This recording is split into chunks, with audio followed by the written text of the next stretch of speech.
Strategic Living with Brian Holmes, episode number 36.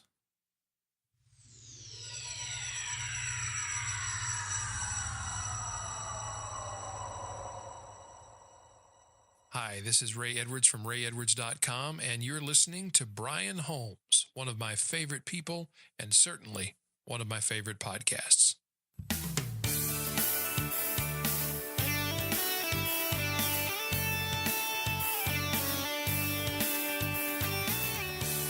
Welcome to the program, everybody. Great to have you with us today. My name is Brian Holmes, and you have found the Strategic Living online radio program where we are all about transforming minds, developing leaders, awakening dreams, activating destinies. Hey, we want to see you healed in the deepest parts of your heart. We want to see you transformed in your mind. We want to see you fully engaged in this remarkable journey, becoming all that God has created you to be. Going to be a great program today, a little slight departure from our normal operations.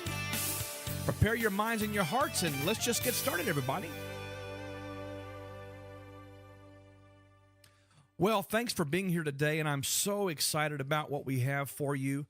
Before we jump into the content of today's session, I just wanted to share with you a couple of quick things on the front end here. We really believe that God has called us to put out a word of healing, a word of encouragement, a word of mentoring and development.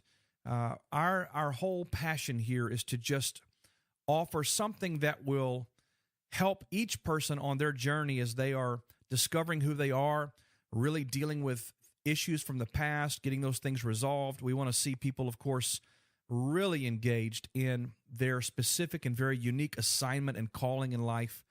And we're really passionate about doing that. And I want to inquire of you or ask you to help us. And there's a couple of ways you can do that. Going to ask you right up front today. One is I would love for you to subscribe to our email updates, because this is a way that we are able to see that you are getting each post, each podcast, our Monday Mastery personal development video blogs that we're producing and putting out there, and any other content that we're sharing from other writers, other speakers. We want to be a resource for you, and by signing up for the email updates, we're not going to spam you, we're not going to bug you to purchase things. That's just not how we roll. But I do want to make sure you're getting those emails in your inbox, and here's one of the reasons why.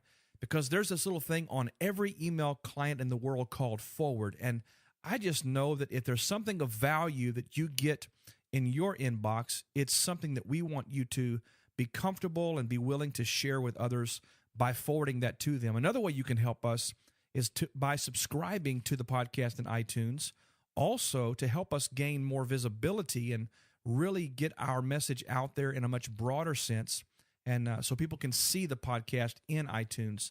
A way you can help us do that is by rating us in iTunes. If you have found great value here, give us a 5, 4, 3-star rating, whatever you feel is appropriate, and write a review concerning the podcast. Those two things drive up the podcast in the rankings, making us much more visible. That would be of great help to us. And I know I never just throw things out there early on, but I felt today that I would just say, you know what? I need your help. And we'd love for you to help us get this word out by sharing in these ways. Also, of course, you can do it on Facebook, Twitter, LinkedIn, etc. Well, today I have something unique and different for you, and that is I am going to share the content from a recent webinar that I conducted. The response was quite remarkable, and the subject is something that I believe is so important. And I felt like, I had a particular audience that was available to me that evening. There was tremendous worth and value that was given there, a lot of engagement, people responding and getting involved in the process of applying the principles we were teaching. But I thought, I want to get this out to my broader audience. So I'm going today to share with you the meat or the content from our recent webinar on the power of setting goals and the power of strategic planning. Is it really important to have written plans, written goals, written targets? Is it important to have real clarity on where you are going And then once you have determined where you want to go, to really take the time and map out how, in fact, you're going to get there. Let me give you this analogy right up front today. I am a pilot, and when I get into an aircraft and I climb into that left seat, that captain's chair, and we start up those engines, taxi out to the runway, and we embark on a journey, we do not get into this powerful, very capable vehicle and launch off not knowing not knowing where we're going. There is a destination that is predetermined. We've decided ahead of time our destination where we want to be in a few hours is we want to be here in this city at this airport, going to this venue to perform this task or this assignment. And so when we travel, we don't just get in our cars or in our aircraft and just say, okay, wherever it takes us, it's going to go there. Yet so many people do just that with their lives. And in my estimation, and frankly, as you'll hear in just a few moments from a biblical perspective, I believe the Lord commands us to write the vision, make it plain, so that when we read it, when we really put our eyes and our heart into the words that have been scribed on a page, we can run, we can be sure, we can persist even during difficult times because we have already determined where we're going and how we're going to get there. I'm going to share with you some percentages about the numbers of people that set goals and those that don't, and the corresponding results to those goals. And I think you're going to find it fascinating. Let's go right now, in just a few moments, into the session on the power of setting goals and the power of strategic planning.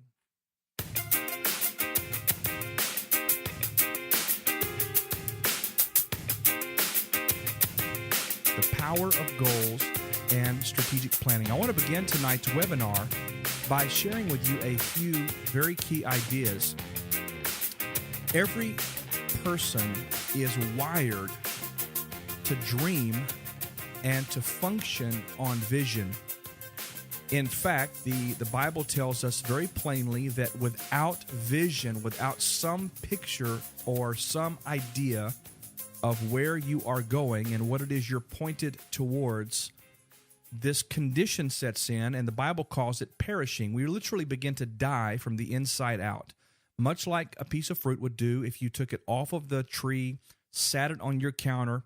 It might be good today, but if it doesn't have some purpose to serve in the moment, it begins to decay and die. So there is this idea out there that if you don't aim at something, you are sure to hit it. If you don't aim at some target, you're certainly going to hit no target.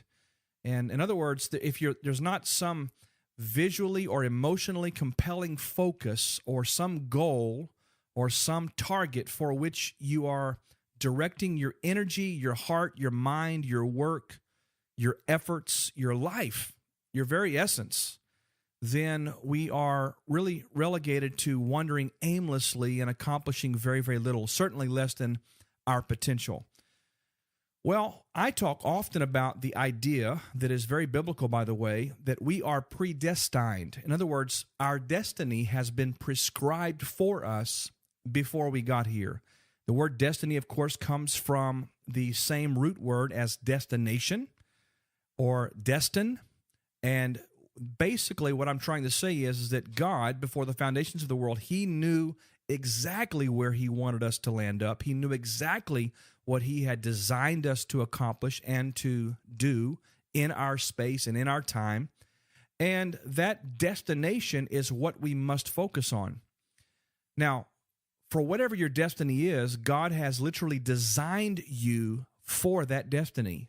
What do I mean by that? Well, each of us have a unique purpose and a unique calling, and in that, God has wired us, equipped us, grafted into our very essence and DNA a personality, certain sets of gifts, certain propensities toward ideas and values. All of those things point to and are indicators of the destination for which we are here on the earth to go after. Now, all of these things are true, yet if all of us are called for a purpose, we're all created and designed for something very specific. If we are supposed to operate and function in vision and point ourselves and our lives towards something, I need to understand, why is it that so few people actually ever experience the full expression of what God really has for them? Why is it that if you were to poll 100 people or 1,000 people, the percentages are astronomical as to how many individuals never really realize their full potential? They certainly never connect with their God-given destiny or purpose, and they fall into line with the crowd, the masses of people that simply exist and just go through life like big blobs of amoeba with nothing really to focus on. That's a question that I think we should address. Now, I want to speak to you all from just from a perspective here that might be different than I would in other settings. But those of us who come from a church or religious background, our theology over the years has caused us to defer so much of our potential blessing and the realization of our dreams to future dates, to external factors, or worse yet, many of us have been taught that we're waiting on God to do something that He created us to do. So in this webinar tonight, and that's my introduction, by the way, in this webinar, I want to share with you a process that I hope will help you to become very clear on, first of all, the vision for your life, and then I want to specifically focus on setting goals and how to flesh out those goals and create an effective plan that is executable, that is something that you can literally run with and know day by day what you must do to be moving toward that goal. So that's our plan for tonight. That's where we're going to go. Michelangelo, the great artist, said this: the greater danger for most of us lies not in setting our aim too high and falling short, but in setting our aim too low and achieving our mark. Very, very powerful to think about. So it's unlikely that you'll set your aim too high and fall short. It's more likely that you and I would set our aim too low and actually achieve it. Let me give you some premises from which we'll begin our discussion tonight. Number one, God has plans, specific plans for your life. Jeremiah 29:11 says, "For I know the plans I have for you, says the Lord, plans for peace, not for evil, to give you an expected end." The NASB version of the Bible says plans for your welfare, for your prosperity, and not for calamity, not for lack, to give you a future and to give you a hope. So premise number one is God has plans for you. Premise number two, His plans are absolutely for you to be successful. God is literally vested in your success. As a matter of fact, His word is literally on the line. John chapter 10, verse 6 through verse 10 or so says this: those who heard Jesus use this illustration did not understand what He meant, so He explained it to them. "I tell you the truth, I am the gate for the sheep. All who come before me were thieves and robbers, but the true sheep did not listen to them. Yes, I am the gate. Those who come in through me will be saved. They will come and go freely and will find good pastures." Now watch verse 10. The thief's purpose, even the thief, ladies and gentlemen, has a purpose. The thief's purpose is to steal, to kill, and to destroy. My purpose, this is Jesus, my purpose is to give them a rich and satisfying life. John 10:10. So the thief has a purpose. That's to rob me of my potential, to rob me of the blessing and the prosperity and the success associated with me accomplishing and doing the very thing that God created me to do. So He has a purpose, but God also has a purpose, and His purpose is this: to give you and I a rich and satisfying life. Let me just completely obliterate the theological viewpoint that success is not for Christians. Let me further say that I strongly abhor the idea that prosperity and wealth is not for Christians. I believe with all of my heart, the Word of God's very clear that He has given us the power to create wealth. The Bible says, the blessing of the Lord, it maketh rich, and it addeth no sorrow. Premise number 2, God's plans for me are for my success, for my prosperity, for a very rich and a very satisfying life. And premise number 3, this is the one we're going to focus on tonight. Life is all about choices. So God has plans. His plans are for me to have a crazy, amazing, awesome, off-the-hook life. But it's my choice. I get to choose whether or not I step into and aggressively pursue all that God has for me. Deuteronomy chapter 30, verse 14 to 19. See, I have set before you life and prosperity, and death and adversity. Verse 16, in that I command you today to love the Lord your God, to walk in His ways, to keep His commandments and His statutes and His judgments, that you may live and multiply, and that the Lord your God may bless you in the land where you are entering to possess it. But if your heart turns away and you will not obey, but you are drawn away and worship other gods and chase after other things, I declare to you today that you shall surely perish. You will not prolong your days in the land where you are crossing the Jordan to enter and possess it. I call heaven and earth to witness against you today that I have set before you life and death, the blessing and the curse. And here it is. This is premise number 3. It's all about choices. He says, choose life in order that you may live, you and your descendants. Choose life. It is a choice. So premise number 1, just a quick review. God has plans for you, Jeremiah 29:11. Premise number 2, His plans are for my success, John 10, 1 to 10.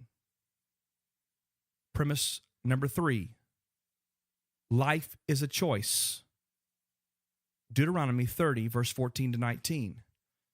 So if we're going to jump off there tonight and understand that those are the things we have to understand. God has plans. His plans are for my crazy success, but I get to choose what I do with that. Then I have to understand that my choices involved my will, it involves my emotions, it involves my own physical efforts and commitments and disciplines. And so I have to live intentionally and or strategically. I have to actually live life on purpose so that I can accomplish His purpose. So what does it mean to live intentionally or strategically? Well, the word strategy is a plan, method, or series of maneuvers or stratagems for obtaining a specific goal or result. So if I'm going to live strategically, that means I'm going to have certain maneuvers and strategies and things that I'm going to have to do. D-O. I'd love for you, if you're taking notes, to really highlight that. I must do something with a strategy, with a plan, in order that I might obtain or achieve the goal or the result that I'm going after. Well, we talk about strategic living. What does living mean? Well, living simply means having life, being alive. Well, it's the opposite of being dead. I know a lot of people who are breathing and fogging up a mirror, but they have no life about them. They're not living the life of God. They are not manifesting the power and the scope and the magnitude of the very purpose that God has created them to experience. So if I were to throw a definition out there of what strategic living is, this would be my definition. The vigorous and free-flowing pursuit of being alive while actively crafting and working with dreams, plans and stratagems, methods and acquired skills to achieve a predetermined result. So to live intentionally, to live strategically, is for me to, one, know God's plan and live it. For me to understand that if I'm going to achieve and be the person God's created me to be, it's not going to happen just by some hopeful randomness. It's not just going to be something that, blue lights and stars and spooky feelings. No, man. It's going to be because I had a plan and I executed and I went after it. Living life in this way also is not living life flying by the seat of one's pants. Get up today and hope it all works out. No, that's not how it works. It is not just repeating the same thing over and over and over again, expecting a different result. It doesn't work that way. But this kind of living is the process and the procedure of manifesting the plans of God through intentional, systematic, and planned activities. It's substance, it's managing, it's stewarding my time, my potential, my gifts by knowing who I am and actually framing goals and plans around His created purpose in my life. So how do we go about that? How do we really focus in on the power of goals and the power of planning? How do we leverage those principles for our benefit? Well, there are a number of components that I think are important, and we certainly will not spend time on each of these tonight because we don't have the time to do that. But I teach this extensively in our Strategic Living Institute training, but we talk about really understanding what drives you. What are your governing values? What are the things that when push comes to shove, you will act upon them because there's an internal gauge, there's a thermometer, there's a thermostat that actually tilts you one direction or the other when you're in decision mode, and it's based on what it is you value. I value honesty. I value integrity. I value relationships. I value learning. These are things that I value. So most of my decisions take place as a result of a default place because my second nature decision-making process is to lean in the direction of my values. Number two is of course, identifying your passions, the things that you love doing, the things that just get you juiced up and excited. And whenever you talk about these things or engage in these things, they absolutely light you up. This is your passions. These are things like, for me, flying and music and reading and developing content and speaking. I travel. I get juiced up just going to the airport, whether it's to fly a private aircraft or even the airlines. I don't know. There's something about getting around an environment that where I'm going to leave point A and I'm going somewhere that just gets me going. These are passions of mine. And so I need to know what those are because these are going to point to my purpose and they're going to help me to craft vision. Of course, to be fully aware and cognizant of your talents, your skills, your abilities, your strengths, these are all important things. Now, when you talk about values, passions, talents, skills, abilities, one of the things that we work on in our sessions together in SLI is understanding where those things all converge. Where do they touch? Where do my values, passions, talents, skills, abilities, where do they all kind of converge and overlap? Because it's in that place where I can begin to see a picture of what my purpose is, what my mission is, and what the vision for my life is. And out of that, I can form a vision or destiny statement. These are all things that must be dealt with. But then we get to this real important category that we're talking about tonight, and that is, now that I know what my values are, my passions, my talents, skills, abilities, I've really come to understand where these things all touch. I know what my purpose is. I have created a strong vision for my future. I can see it. I can taste it. I can describe it.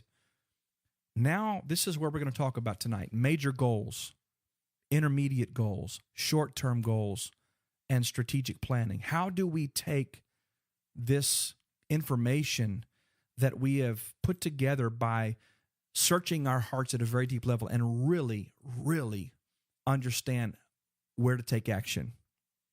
Well, This process is not so much about feeling your way. It really is more about thinking your way. It's about thinking it through. It's about putting your mind and heart into it. It's about planning. It's about strategies. It's about having people in your life that can help you see perspectives about what you might be able to do with those talents, skills, and abilities. It is about really planning it out. And that's what we're going to talk about. Now, Napoleon Hill, if you've not heard of Napoleon Hill, I would encourage you to any tape, any CD, any YouTube video that you can find. This guy's been gone for a very long time, but he was such a forerunner in the area of understanding how the mind works and how motivation works and how important it is to really articulate and write down goals and dreams and visions. And this is something that he said many, many years ago. He said, reduce your plans to writing. You must take them out of your head, put them on paper.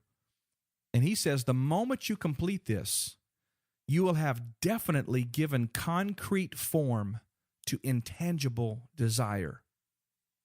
There is something, ladies and gentlemen, about taking ideas or dreams or fantasies even out of your head.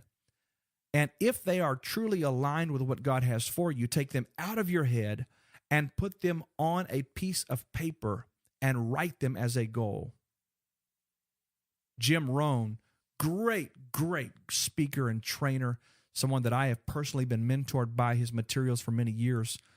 One of his fabulous quotes is, if you don't design your own life, if you don't take control and really craft it, of course with the leading of the Lord, the Holy Spirit being involved, being directed by the Spirit, all of that's important. But if you don't design your own life, he says, chances are you'll fall into someone else's plan or design. And guess what they have planned for you? Not much. Can I tell you something?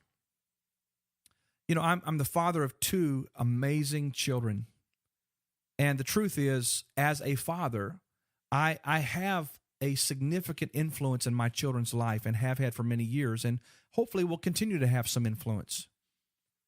And the truth is, you know, I'm pretty sure that I have good ideas about what they could be really good at and do, and I could have all the plans in the world for them. But if they are going to be great and become the young man, the young woman that God's made them to be, then they will have to discover with the Lord the plans he has for them, and they will have to own their own life plan. Because and I've told my son this for many, many years now that he's in college, I'm really stressing this with him, that if you don't get a grasp on who you are, what God has for you, and where you want to go with your life, what will happen is you will automatically gravitate to where everyone else is headed. And they don't have anything good planned for you because they're just trying to keep their own nose above water. So I love this quote. If you don't design your own life plan, chances are you'll fall into someone else's plan. And guess what they have planned for you? Not much. Well, a very powerful scripture that I love to mention in this presentation is Proverbs 21, verse 5. You need to note this one if you're making some notes. The plans of the diligent lead surely to advantage, but everyone who is hasty comes surely to poverty. Oh, man. We could unpack that for the next 3 hours. The plans of the diligent lead surely to advantage, but everyone who is hasty comes surely to poverty. Now, let me give you my commentary on that verse, and then we'll move forward. When a person is diligent to discover who they really are, to flesh out understanding and wisdom as it relates to their created purpose, their DNA, their propensities, their strengths, their talents, skills, abilities, passions, value. When a person goes on the journey on purpose to really get a handle on who they are, and they begin to get this picture that forms in their mind of where they're going, and they begin to set goals and lay plans for how they're going to get there, that person who exercises that discipline and that diligence will literally stumble all over advantage. You say, what do you mean? Well, I really have a low tolerance level for people who are constantly complaining about all the disadvantages they face. Because it is the person who applies themselves to diligence that advantage presents itself to. Well, in the church world, we call that favor. Favor. The plans of the diligent lead surely to advantage, but everyone who is hasty comes surely to poverty. Every person who is lazy just wants a handout, just wants the easy road, doesn't want to take the time to really work it out, flesh it out. They just simply want to, have something miraculously happen for them. That person is going to be in poverty their entire life. That's the Word of God. You say, Brian, that's strong. Yes, it is. But I tell you what, I believe with all of my heart, God rewards those who engage in the process of discovering who they are in Him. I really believe that. Well, there is this thing called the wheel of life, and you've probably seen variations of this maybe in your workplace or in corporate settings or various seminars you've attended. But when you look at setting goals, when you look at formulating a plan, there are several major categories in each person's life that we must look at. We have our family life, our family and home life. We have spiritual and ethical. We have mental and educational. We have our physical and health area. We have our social and relationships area. And of course, a big one, a very big one for most people, is the financial and career area. And I want to put out to you that you need to have goals, specific goals, in each of those areas of life. And there is a wonderful exercise you can do and sort of measure the satisfaction level in each of those lives by putting a 1 to 10, 10 being off the chain, amazing, wonderful, perfect, everything's clicking on all cylinders, and a 1 being not so great. And sort of put a numerical value in each of those areas as to how satisfied you are, or maybe that measures how close you think you are to the full measure and expression of what God has for you in that area. And that's a very enlightening exercise to do.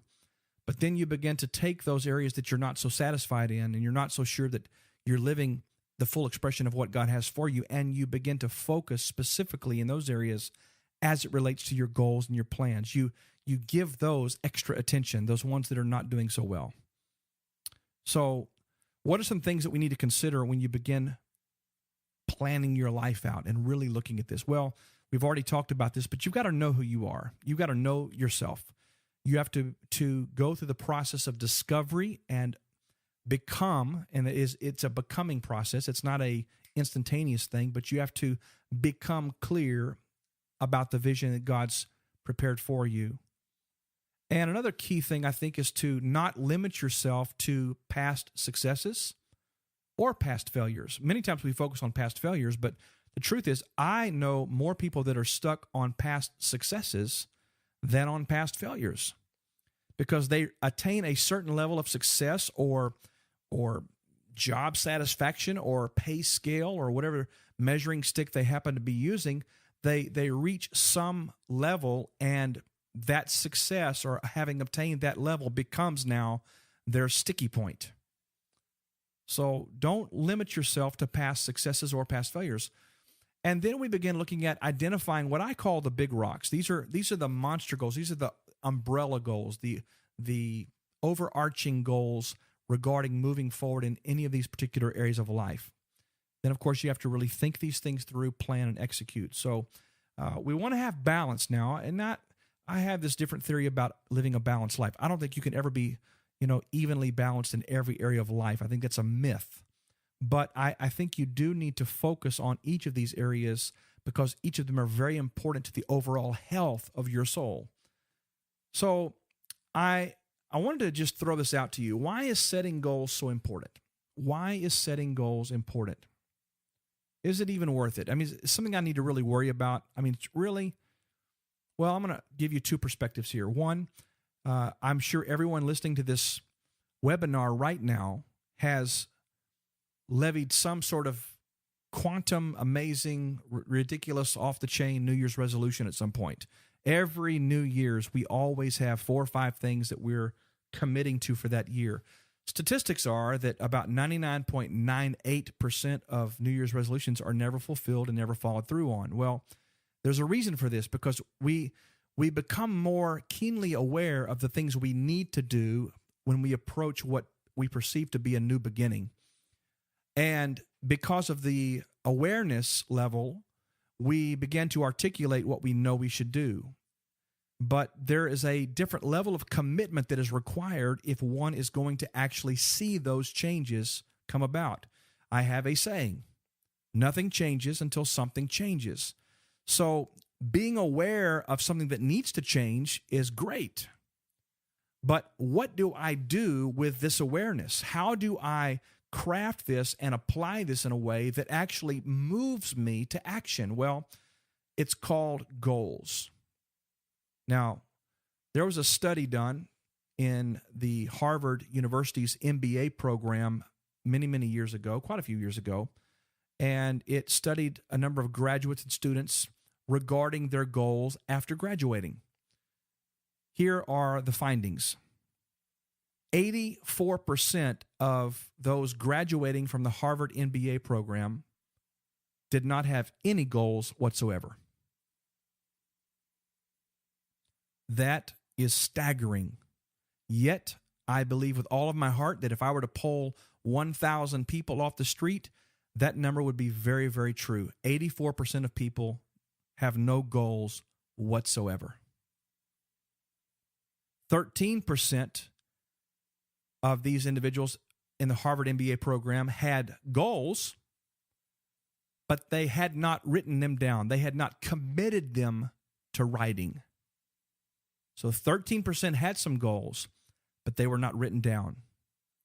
Only 3% of those graduating from Harvard in the MBA program, when the study was done, had clear written goals. So that's a great number to really look at. But what happened to those people? Well, let's look at the same group of people 10 years later. 10 years later, those graduates were interviewed again.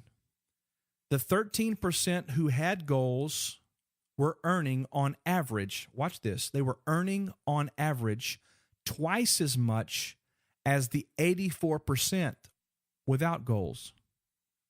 Now remember, the 13% had goals, but they weren't written down. But that 13% that at least had a goal, they were earning on average double what the 84% without goals were earning. The 3% with written goals were earning on average 10 times as much as the other 97% of graduates. Are you hearing me? That 3% that had clear written goals, they had a strategic plan, they knew where they were going, and they knew exactly how they were going to get there. They were earning, on average, 10 times as much as the other 97% of graduates. Those numbers are absolutely astonishing to me. So are goals important? You bet they are.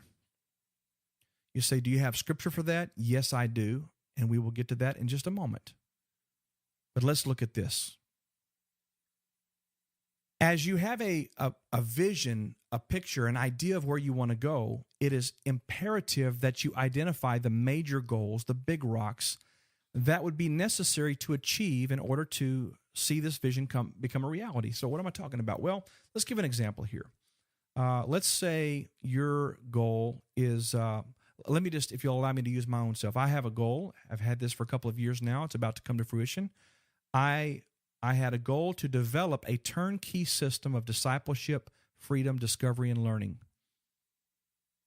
That was my broad goal. And to test and improve that system, to successfully market the system, to develop a networking campaign. These are broad goals. Financial independence, that's a good example of a broad goal, a major goal, a big rock goal. I want to have so how do you define that? Does that mean just making a good living? No. Financial independence to me means if I never earned another penny from any source of income, I have enough money set aside in investments it would provide for me and my kids for the rest of their lives. That's how I define it. Another broad goal for me was to provide education for my kids. If they choose an educational path, I want to be able to provide that for them so they're not graduating from school with enormous amounts of debt. Another broad goal is to travel to nations, let me qualify it, in my own jet. These are broad goals. These are big goals. These are nasty, audacious, bodacious goals. Okay, so they're big goals. Now, the reason I'm calling them major goals is because these are targets. These are big targets down the road, but there are intermediate targets that I must do step by step to achieve that target. So in other words, each major goal has its intermediate goal, or set of intermediate goals, actually. Let's look at that. So let's just take, for example, developing the turnkey system, that turnkey educational system I was talking about.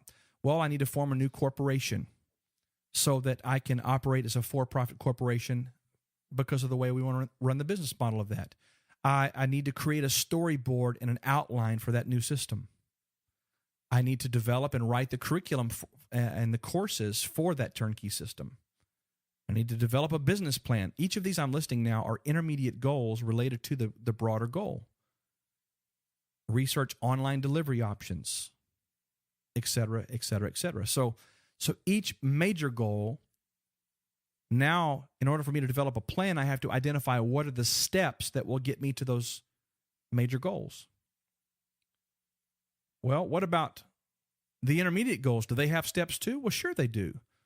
Give you an example. One of my intermediate goals for that big goal was to form a new corporation. So to form a new corporation, now I'm going to identify short-term goals that will accomplish the intermediate goals that will serve the big goals, the major goals. So under form a new corporation, I might have to research available company names. I need to check with the Texas Secretary of State's office for steps to forming the type of corporation that I need. I may need to consult with an attorney or a CPA to determine exactly what type of corporation would be most suited for this operation. I'll have to select officers and directors. There's a lot of paperwork and applications that I'll need to fill out.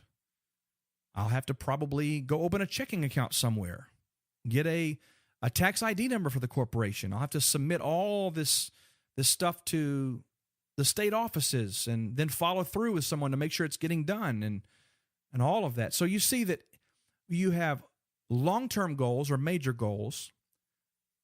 Each one of those major goals has intermediate goals, and each intermediate goal has what can be broken down into bite-sized pieces that are short-term goals that will help you to accomplish the overall objectives. So I'm giving you just a short rundown of how this works.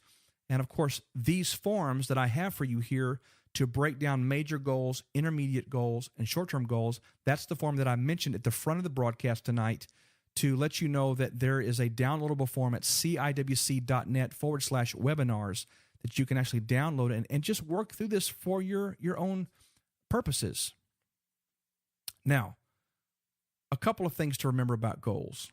Goals are meaningless, and they're ultimately powerless unless directly related to, associated with, and divinely connected to your values, your passions, your interests, your vision, and the thing that God created you to do.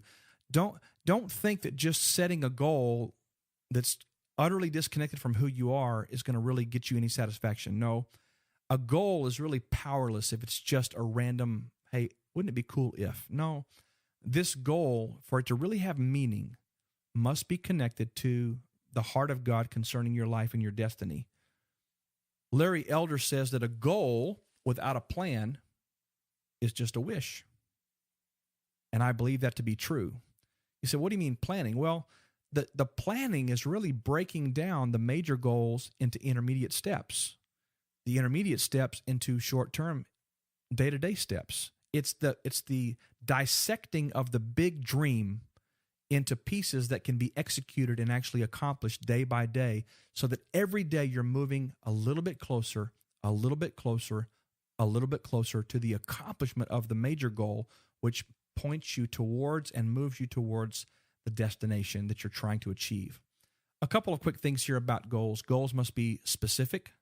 They can't just be arbitrary and random and real ambiguous. They must be specific. They must be measurable, attainable, reasoned or responsible, and they must be time specific. A goal, please write this down. A goal is not a goal without a deadline. A goal without a definite, hard deadline is simply a fantasy or a dream. So you must have a definitive deadline for each goal. Begin with your major goals. Don't start with your day-to-day steps, but begin with your major goals. Okay, by January 2015, I'm going to, and you fill in the blank of what the goal is. Then, same thing with your intermediate goals, then your short-term goals. Set deadlines so that you have a measure of accountability to yourself for these steps. Just to write it down is great, but to write it down and have some place of accountability where you know that by this date I must be executing and getting this thing done.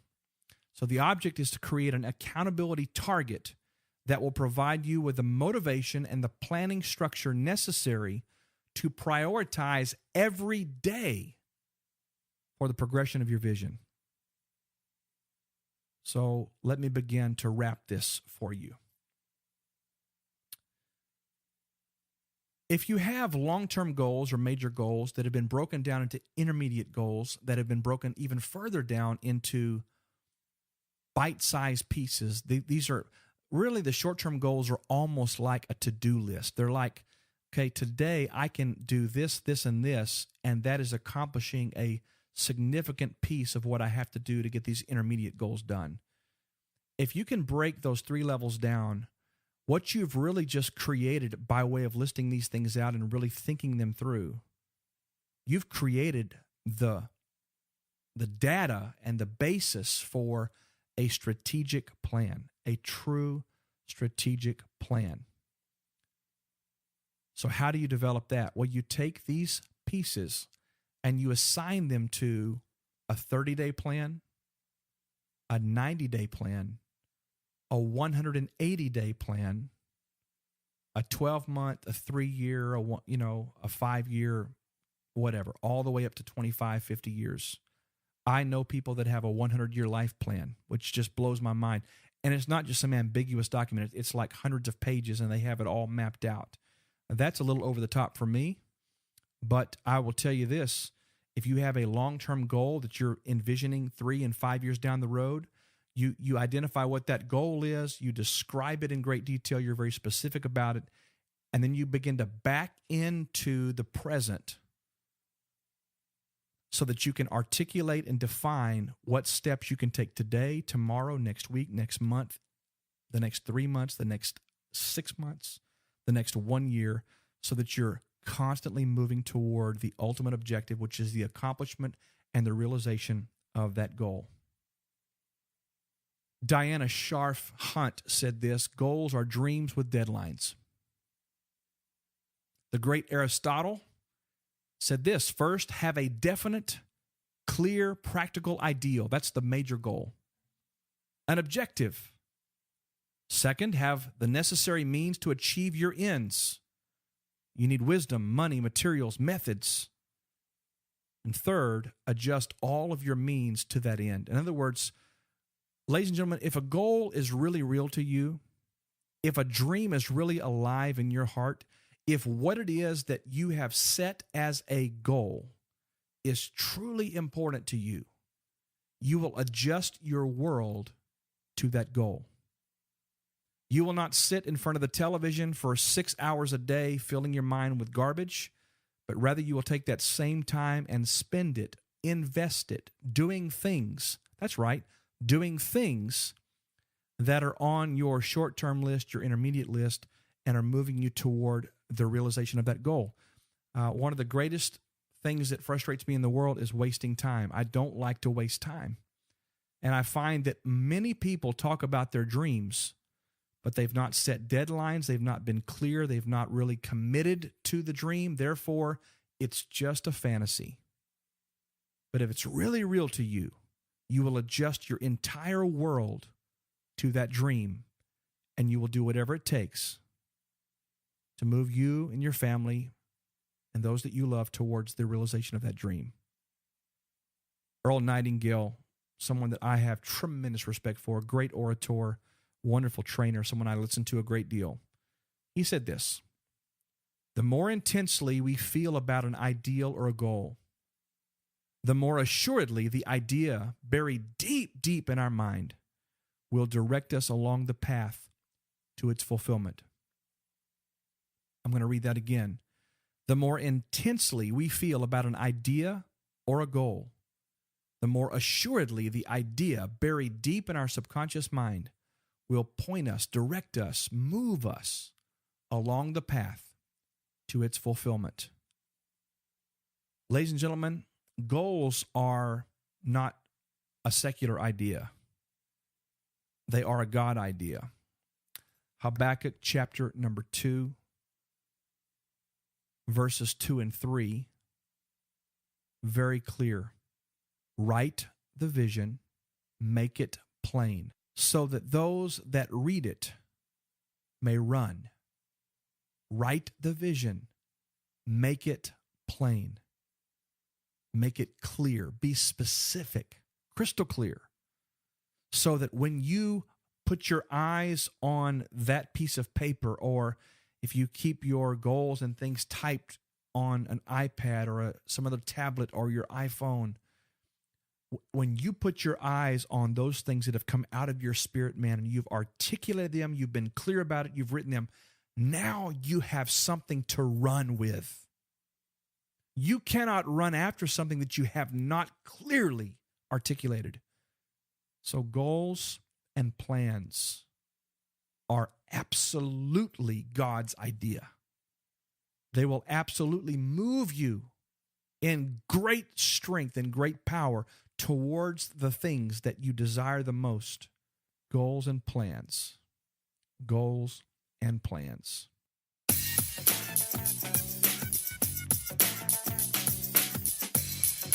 Well, I hope this segment has been helpful to you.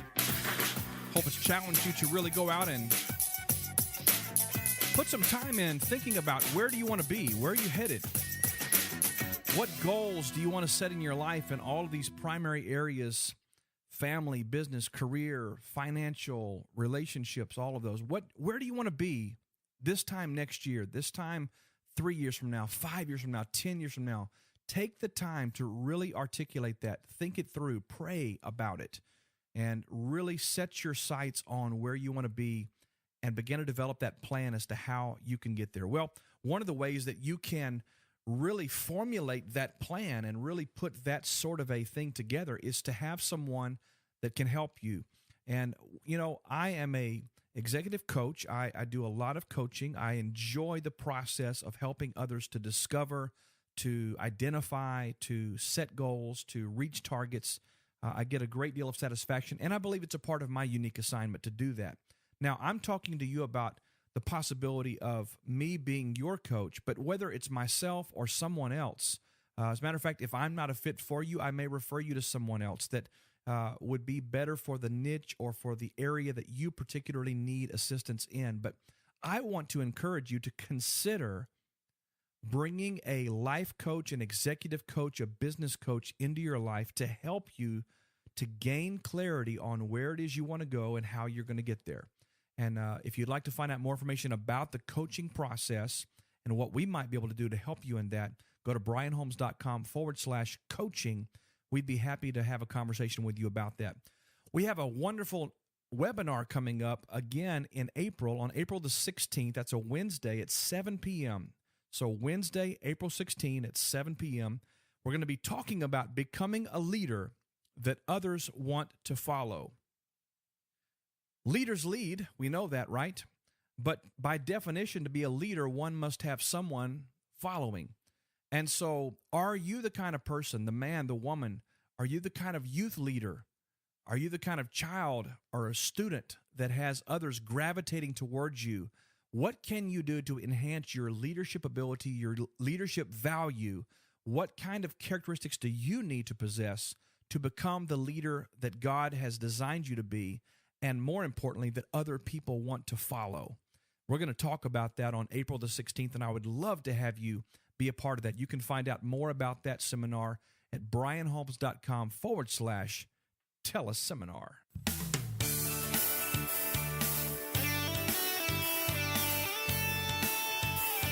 Well, once again, if you'd like to comment on this episode, please go to brianholmes.com/036. Scroll down to the bottom of the show notes there. You'll find a place. Engage us in conversation. What are your goals? What are you wanting to accomplish?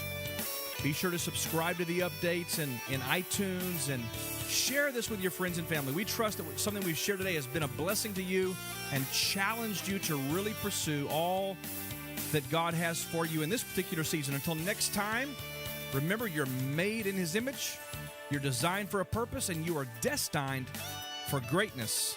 The whole world is waiting for you just to show up and be who you is. God bless you. We'll see you right back here next week.